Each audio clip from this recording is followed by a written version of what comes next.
Gusto mo na makita yung amo mo. Parehas tayo nag-aalala sa kanila, Bella. Sorry na, Bella. Wala eh. Dead end ako kay Doc eh.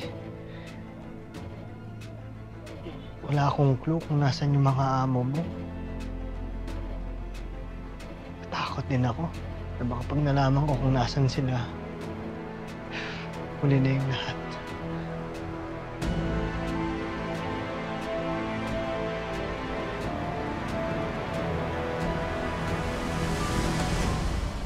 Mayor, successful yung cross-matching ng donor nyo. Ibig sabihin, mas mababa yung risk na i-reject ng katawan niya yung bagong kidney. Talaga? Yes. Bukas ina-expect ko na yung kidney. Kaya once nasa akin na, mag-schedule na tayo ng kidney transplant procedure. Okay? Kaya, Miss Patricia, malakas ka ha? Salamat, Doc. Yeah, Mayor. Ate, gagaling ka na raw. Pitoy, may kapalit itong matatanggap kong kidney. Magsabi ka nga sa akin. Binigay mo ba kay Rendon yung position ng anti-crime czar? I did what I had to do para maligtas ka. Hindi ba sabi ko sa'yo, wag? Wag siya. Hindi mo ba naiisip kung bakit niya pinagsisiksikan ng sarili niya sa posisyon? Baka kung anong pang-aabuso ang gawin noon. Naisip ko yon. Kaya hindi mawawala ang mga mata ko sa kanya. Pagkatiwalaan mo ako, ate.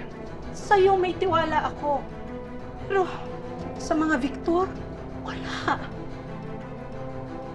Ewan ko ba? Kinakabahan ako.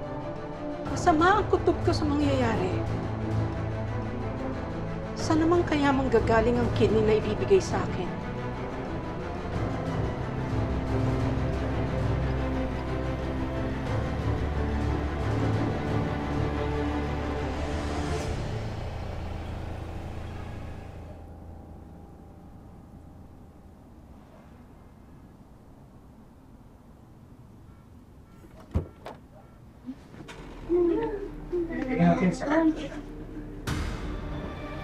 Ikaw, oras mo na. Kuya, wag please. Maawa naman po kayo sa akin. Sige na, sige na. Iwalay na. Doon. Kuya, please!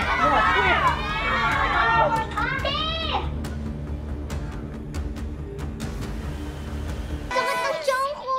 Sakit! Kaninang umaga pa siya ganyan. Sakit ng tiyan ko, ate! Kapag lang yan. Halika na. Hindi, kuya. Kaninang umaga pa po siya ganyan. Baka diarrhea na po yan eh. Kawawa naman yung bata. Tulungan lang po natin siya. Samahan ko na lang siya sa CR. Unless gusto niyo po na kayo na po mag-asikaso sa kanya. Wala pa naman dyan si Doc. Sige, samahan mo lang. Ikaw, papayag ako ha. Kunin mo. Sige po. Isa mo. Sige po.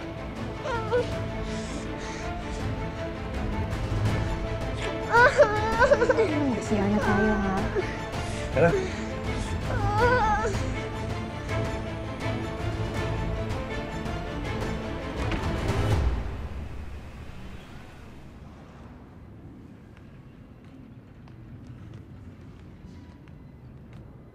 Nagawa niyo dito?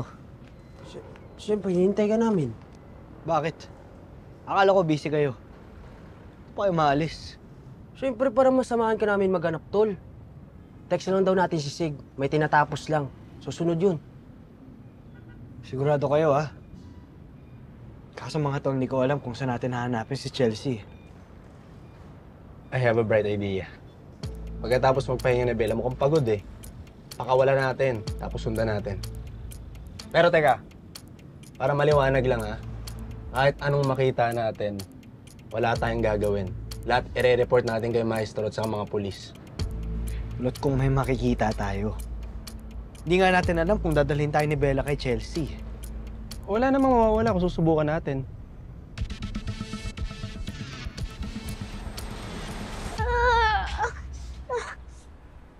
Bilisan nyo dyan ha. Opo. Dito lang kami. Sige po.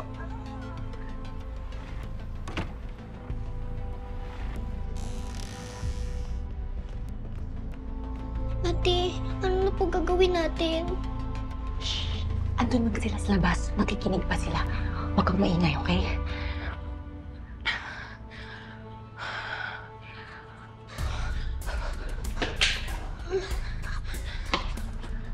Okay, Nene. Pagbilang ko ng 3, sisigaw ka ng malakas, ha? 1, 2, 3. Sige pa! Sige pa! Aray! Ang sakit!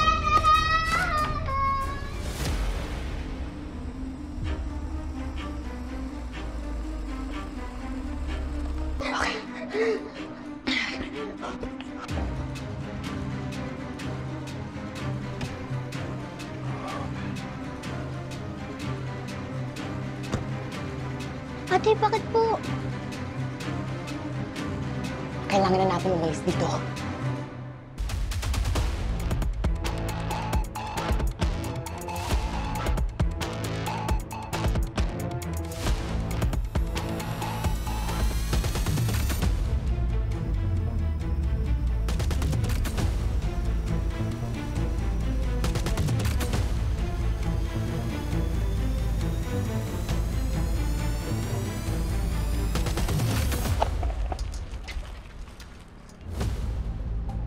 Dito na ba yun? Tingnan natin. Kaya, Galing mo. tol, mukhang mahihirapan tayo pumasok.